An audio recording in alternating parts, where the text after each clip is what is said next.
Hey guys, subscribe for daily knife content. And if you're shopping for knives and gear, make sure you check out the description of the video you're watching right now for links to some great online retailers. There's also individual links for knives that I personally recommend. Thanks! What's going on YouTube? Metal Complex here, and today I want to talk about the very best first folding knife for somebody who's trying to get into this hobby. If you're watching this video and you're new to the knife world, you've come in and thought, holy crap, this place is confusing. It's huge. There's so much stuff out there. Why are some knives so expensive? Why are some knives so much less expensive? What's a good brand? Right? There's a lot of information. Now, I know a lot of my subscribers, you guys know the drill. This isn't going to be information that is going to be, new to you. Some people are going to agree with me. Some people aren't. But I remember stepping into this world. In fact, I've actually done a video like this in the past, but I think it's time to give my updated thoughts. No matter who you are, young, old, right? If you're looking for yourself or you're looking for somebody that you think you want to get them into knives, right? This is a video for you. This is essentially a beginner's guide. Now, I don't have every single recommendable knife out on the table right now, but I have some serious winners in a lot of different price ranges, different companies, different locking mechanisms, We're going to talk about some of this stuff. You're going to get the gist of it, right? There's a lot of stuff that's not out on the table that could also fall into this video, but here are the goals for this video. What I want to do is kind of break this down, remove some things, talk about some things, come to a culmination of good knives in kind of a lower price point, good knives in a sort of medium price point, and good knives at an upper price point. What does that mean? Well, the three different areas are going to be somewhere around the $50 mark, somewhere around the $75 mark, and somewhere around the $100, $110, $120 mark. That's kind of the beginning zone for the knife world. And a lot of people are going to think, that's the beginning zone? $100, that's really expensive. Knives go far beyond that, right?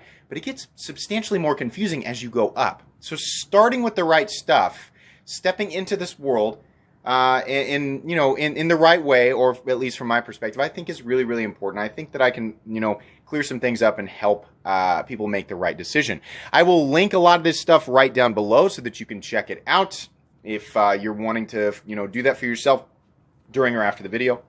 Thanks so much to my generous patrons for supporting me right now. You can find my Patreon link right down in the description. And please make sure to follow me on Instagram at metal_complex. I'm going to kind of pick things up and remove them, but let me start this off. Here are knives that I don't think that if you go around on the forums, you go around on YouTube, you go around on Instagram, you're going to hear this periodically. Start with the Buck 110. No, don't start with the Buck 110. The Buck 110 is a great knife, but it is it's a tool that, has its place even now in 2020, but it's seen its day. I find that it is not nearly as convenient in a lot of ways as, other modern folding knives. It's big, it's bulky, it's heavy, it doesn't have a pocket clip, it's got kind of a thicker grind, it's a lockback, right? There's a lot of other options. In my opinion, there's a lot of different knives that you should, experience, and that maybe the Buck 110 is something that you can add to your collection if you want to down the road, but that's not a knife that I would start with. Another knife that I would say don't start with, even though it's incredibly inexpensive, is the Opinel. No. Sorry, I'm not super into that knife, and I think that, a better experience could be created by starting with something that's honestly a little more expensive and just better. Not saying that the Opinel is not performance-oriented, it definitely is, but no clip, big cork handle, right? Super slow and sluggish ring lock. It's fine, it'll cut, right? There are better knives that'll give you a better understanding of what's out there, I think, in the knife world. And, just, stuff that you wouldn't experience with the Opinel that you might find that you enjoy in some other knives. There are some, good knives out here that are mildly expensive, right? I mean, it's stuff that I think is interesting as you sort of climb the ladder. If you're getting into this hobby, you'll find that even if you say, I just want one good knife and I'm not going to do that thing where I like slowly hoard knives. Maybe that really is, the experience that you're about to have. Maybe that really is your path. But as a knife enthusiast who has said that to himself at one point, yeah, you're most likely going to be slowly acquiring other things. Obviously, budget is very important. That's the first thing that you have to consider is, what's my budget? What can I actually put towards this stuff? And if you decide to acquire more knives down the road, obviously continue to budget. It's very easy to just take a chunk of your paycheck every single month and just be like, I have to buy a knife, right? That ends up happening. Even if you say that it's not going to happen right now, odds are, from my perspective, that's what's going to happen. And you'll find that, you'll find that being echoed down in my comment section. So yeah, budgeting is important. Now, you guys have heard me talk about, Hinder knives. The XM18 3.5 inch being one of my favorite knives ever. These are expensive. They are US made, right? This one's in full titanium. This knife at base costs $425. It's American made, right? It's definitely the most premium thing out on the table. Is something like this a good idea to start with? Listen, unless you just have some insane, expendable income, right? If you're just hopping into the knife world and you just have so much money you don't know what to do with it, sure, start off with an XM18. I mean, I think you'll like it. There's, you're not going to have much to compare to. So, this is something that I still enjoy, that I still massively enjoy. Now, a decade into my knife hobby, and I've bought tons of these, right? Is it a good knife to start with? Is it the best knife to start with, even if you have that much? No, I don't think so. I think that's something that you can graduate into, or is maybe more, don't let me tell you how to spend your money, but it's something that I think is, more appropriate to graduate into as you've kind of looked around in a smaller price point, right? Let's see here. Another, excellent knife that I love, just because I like larger knives. The Spyderco Shaman is a nice, big, large knife. I think Spyderco knives in general are great knives to start with. They have knives from, they make some in China, they make some in Taiwan, they make some in the United States, in Japan, in Italy, right? There's a lot of different ones, different price points, right? You get hung up on materials or manufacturing origin, right? The Spyderco Shaman is big and bulky, and the base price of this guy is now $205. I'm going to tell you guys that knives that are that expensive, in general, I'm generally not going to say, yeah, you should start off in the knife world at the $200 price point. No, right? Again, for new people, if you've never come to my channel, you've never really, if your experience with the knife world so far is, going to Walmart and seeing what they've got behind the counter, right? Knives get way more expensive than that, and there's a lot of brands, like tons and tons and tons. That's the tip of the iceberg, if that's your experience. Underneath the massive part of the iceberg, tons of brands and different types of steels and different materials that you've probably never heard of and seen, right? And that all sort of equivalates to a higher price point in some situations. But yeah, so the $200 price point is just going to seem, for most people, completely ridiculous, or not something that they're going to want to spend money on. And honestly, while I remember thinking that way, I did graduate into it and then went far beyond it, right? Once I kind of understood. But it doesn't make sense to start there. Benchmade, for example, that's a company that really likes the $100 to $250 price point. This is a Benchmade Mini Crooked River, and while it is an excellent knife, right? This is from the custom shop, so it can only be built on the Benchmade custom shop on their website. This one's blue and has a steel called 20CV. That's great. It's amazing, super steel. Again, not something that I really would recommend that you start with. Some other, what's left out on the table, truthfully, knives like these, starting with any of these is going to be fantastic. I don't think you can choose incorrectly at this point. We're going to talk about some of the more expensive knives that are laying out here right now. These are all US made knives, and a lot of times, or for the most part, in this territory, the most expensive stuff is going to be stuff that's made in the United States, save a couple of companies, Kershaw. But we have a Spyderco PM2. We've got a Benchmade, essentially the Benchmade Griptilian. This is actually a Hogue Ritter RSK MK1 G2. This guy comes in at about $160 and is exclusively available through KnifeWorks. The PM2 is coming in at about $140. You can get those anywhere. And this is a mini Griptilian, an actual Benchmade. This one's been upgraded in titanium scales. These guys, I want to say, come in at about $100 bucks, $105, something like that at base. I mean, would these guys make excellent starter knives? Yeah, in fact, these are some of the most iconic folding knives that exist, right? Would you be good starting off with the PM2? Yeah, in fact, a lot of people jump right into this world with the PM2. My buddy Ricky, that was his first. No, it wasn't his first knife. He started with a ZT, but this was, I think, the knife that got him going on Spyderco knives. And this happens a lot. The PM2 is oftentimes is a knife that people, it's like they've been carrying around like a Gerber paraframe forever, and it's just been beat into the ground. It's been thrown around in their truck. It's been thrown in a junk drawer, right? There's a lot of people nodding along with me going, yep, that's my experience. And they've never really thought about it. It's just a thing in their pocket. It's likely just absolutely dull as crap from being used forever, right? It's just a knife. It opens and you cut, right? And there's never, been any element of it that makes you, oh God, my Gerber paraframe, right? And truthfully, you want my opinion on the paraframe? That knife sucks. I hate it, even at the price point, right? So then they dip into the knife world, and it's hard. It's hard to step through the doors of this place and not see the PM2, right? And at first, it's because it's so weird looking. It doesn't look like anything else that's out there, right? And so you're like, what the heck is this? So you start researching it, right? Or you see it pop up on other people's videos, and you're like, people really have a high opinion of this thing. What is the deal, right? And for whatever reason, it's just natural gravitation of the knife world universe, right? People end up starting out with this knife.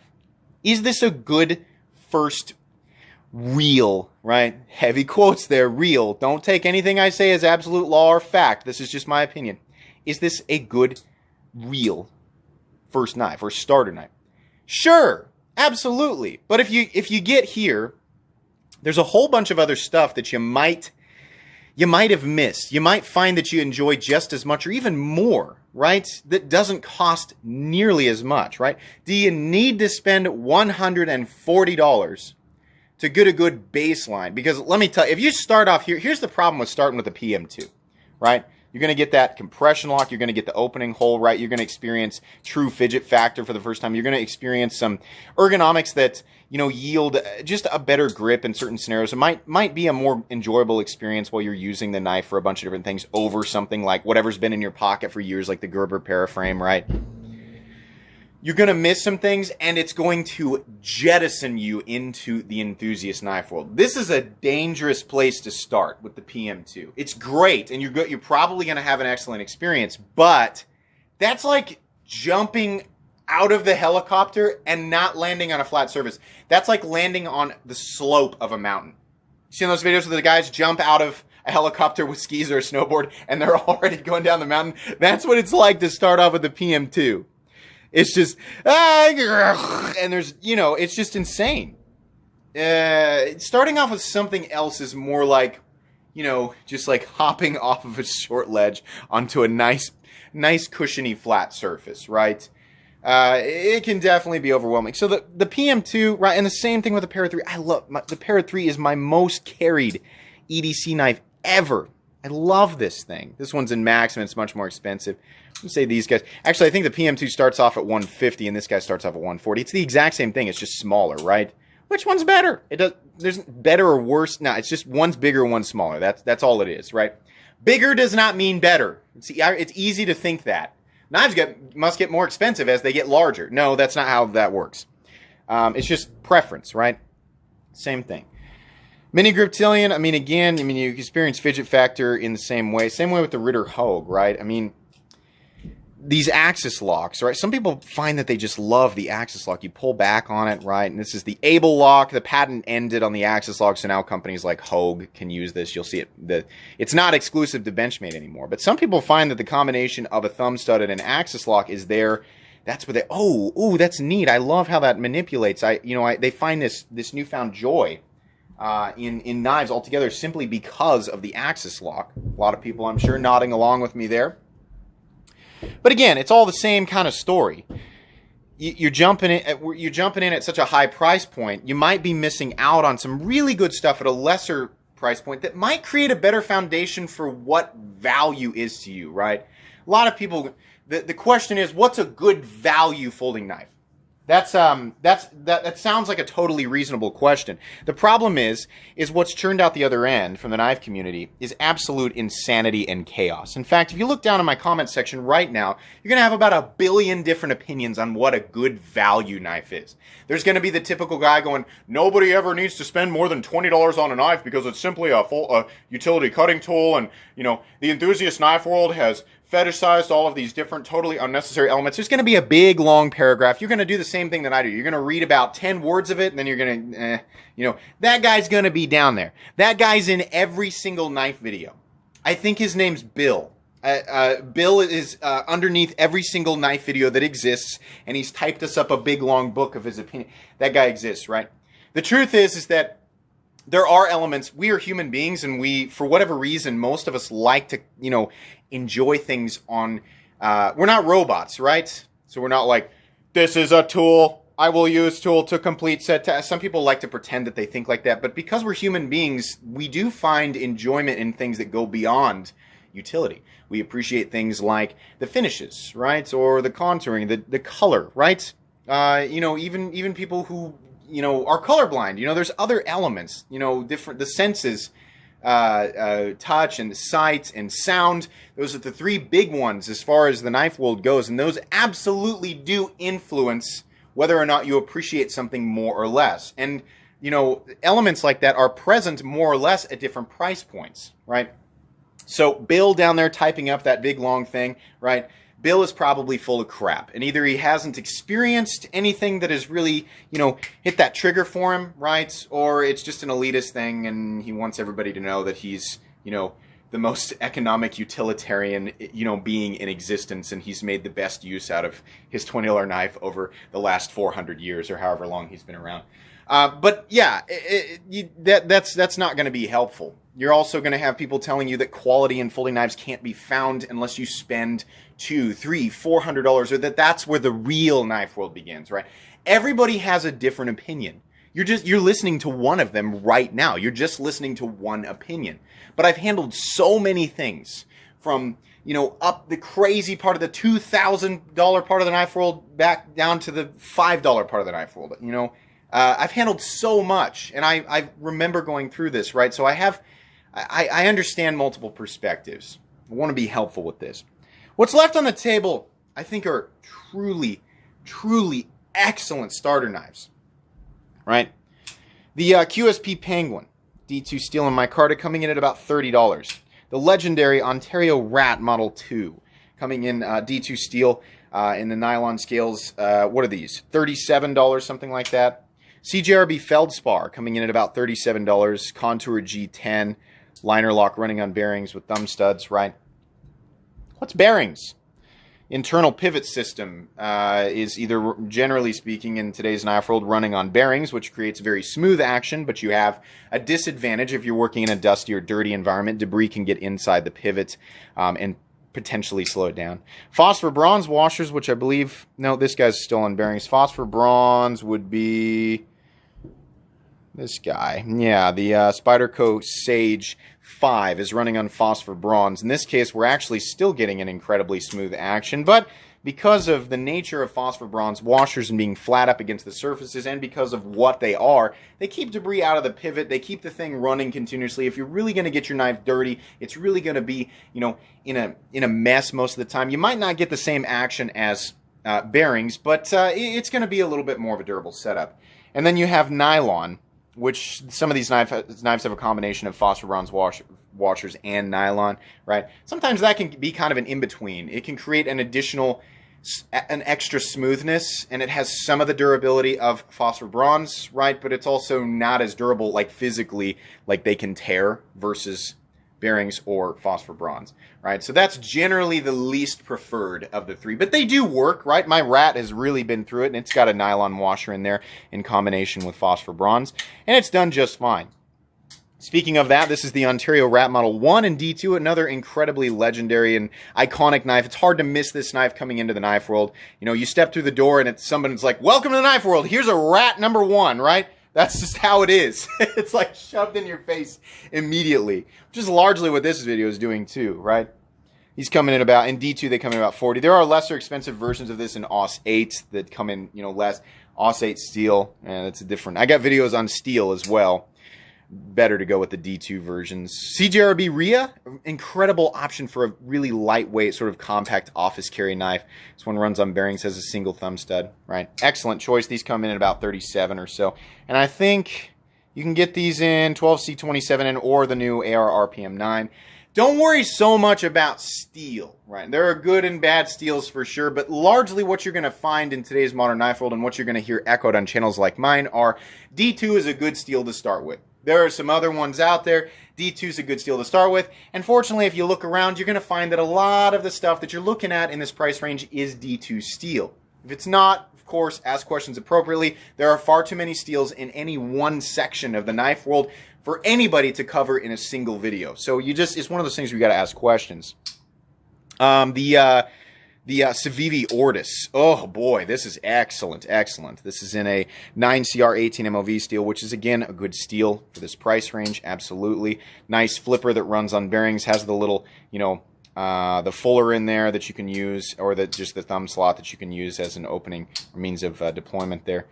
Nice small lightweight option for a flipper, right? Because a lot of this stuff is in thumb studs. Another great flipper option in this price range is the Civivi Praxis. This is also 9CR18 MOV, G10, and some colored liners. All this stuff comes in different colors, guys. You don't have to necessarily have a satin blade. You can get the coated blades, right? You can get the different colored scales, right? If you need a larger knife, somebody with larger hands, I think this is going to be a really great option. These come in at, what, 40 bucks, something like that? Some of the more expensive options that I actually would recommend. The Spyderco Delica is an excellent EDC profile and weight. The problem is that the base version in $85 comes in at like 85 bucks, right? Periodically, you can find special variants like this DLT Trading exclusive that comes in CPM20 CV, which is arguably one of the best steels that exists, and they come in at about 105. So for those of you coming into the knife world for the first time and you're thinking, I kind of would like to spend a little more. I do have a little bit of extra income, right? I can go ahead. I want to get something that's, maybe I am interested in trying out some of these, better steels, or these better, these more, not necessarily higher quality, right? Just maybe I am interested in bumping up a little bit just to experience something like this in this territory, right? That's the DLT Trading exclusive version of that is great, but truthfully, one of the consistencies that I'm trying to accomplish here is recommend knives that are always available, right? If somebody's watching this 2 to 3 years in the future, I'm going to guess that a lot of this stuff is still going to be available. It's definitely going to be readily available right now. None of what you're seeing out on the table, save for this special version of the Delica, is hard to get. These are knives that, if you're like, I'll come back to this in a month or two, right? They're still going to be here in many, many, many different forms. This final one right here, the Spyderco Sage 5. This is one of the most excellent knives that you can pick up.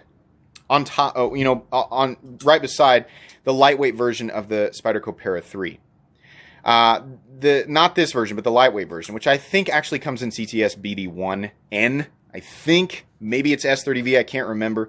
Those are excellent at roughly the $120 price point.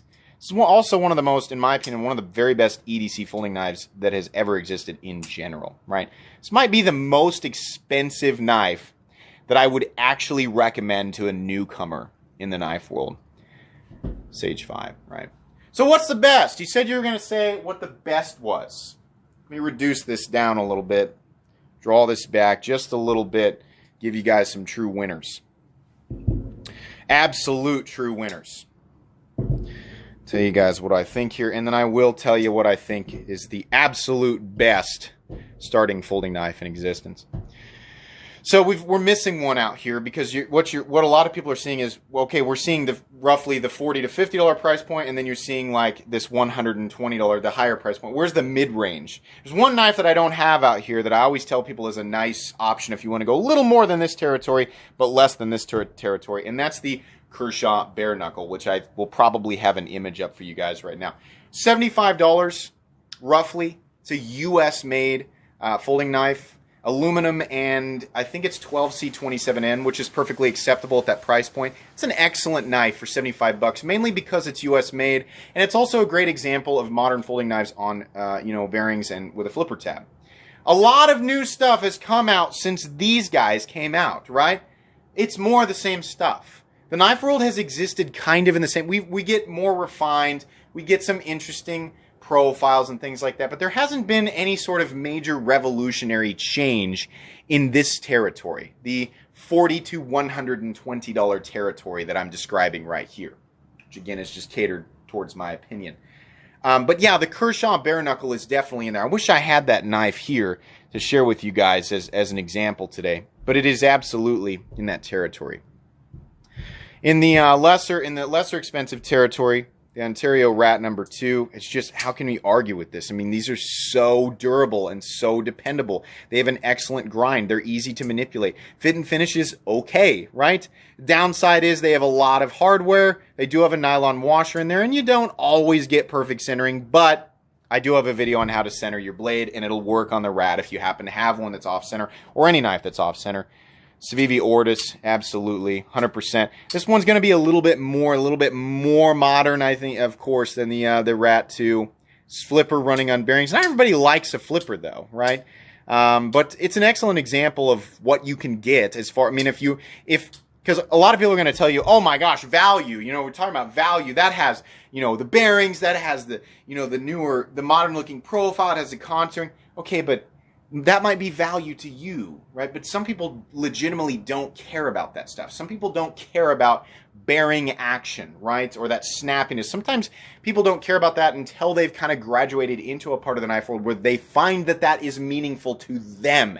It is not an all-encompassing universal fact that bearing action equivalates absolutely to value. We forget that sometimes. A lot of people think you have to graduate into a titanium frame lock running on bearings to experience true value. No. A lot of that is just enthusiast elements, right? QSP Penguin, holy cow, for 30 bucks, micarta and D2 steel, excellent blade profile, right? Again, we've talked about this before. This knife has elements that I prefer over all of this stuff, right? Personally, yeah. I don't like the FRN very much, but I gotta admit it is lightweight and strong. I like the opening hole a little better than any of these deployment methods. Wire clip is excellent, has larger fasteners. Fit and finish on this guy is also going to be a little bit better. And because it's got that incredible, what I think is actually the bushing pivot system, might not be. In any case, the combination of the compression lock, which is very strong, by the way, and the internals of the pivot, it allows you to have really, really smooth action, which sets a good example for, I think, quality of action, for people who care about that. But at the same time, it's so close to bearings, right? But you get the benefits of phosphor bronze, which again is to keep debris out of the pivot. Another starter knife that I always talk about, but that's not in this video, is the Spyderco Tenacious. I still like that knife. I still think it's probably the best, one of the best starting Spydercos for a lot of people. Problem is that while HCR 13 MOV steel was more acceptable a couple of years ago, it's kind of, that really should be in a different steel. And you got to pay about 50 bucks for that knife. I think there are better knives out there. I think if you're going to go with Spyderco at this point, I think it's better to bump up with Spyderco and get something more expensive, right? So yeah, and what I'm going to remove here to reduce this a little bit more, I'm going to be left with this guy for the budget territory. I still think the very best starting budget knife in existence. I voted this one best budget knife of all time, right? But I know that my audience largely are knife enthusiasts that have been here for a long time, right? If you're already a knife enthusiast, you've spent some time in this world, the Civivi Ortis is probably the best budget knife in existence. Is it the best knife for somebody who's just tipping their toes into this world? No, I don't think so. I understand why that's confusing. No, gut instinct. For a newer person, I think best budget knife, best inexpensive knife to step into this knife world, probably Ontario Rat 2. Mid-range, that Kershaw bare knuckle, which will probably appear over here somewhere, $75 mark. And the best knife at around the $100, $120 mark, which is still a fairly reasonable starting zone for somebody who's new. Probably the Sage 5 or Para 3 lightweight.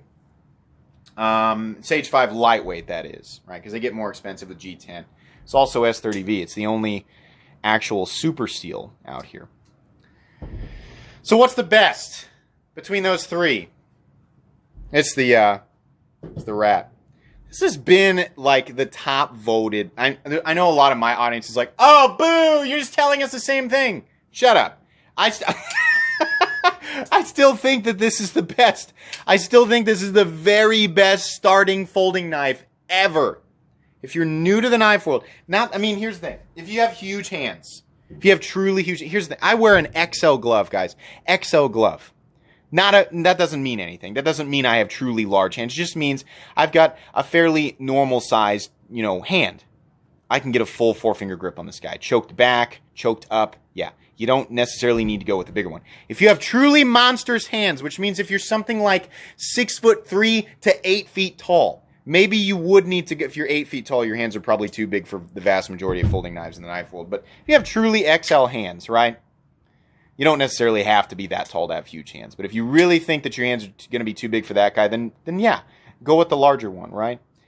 But for most people, for the vast majority of people, considering that my hands are slightly normal, or slightly larger than the average person's hand, and I can get a full grip on this guy, right?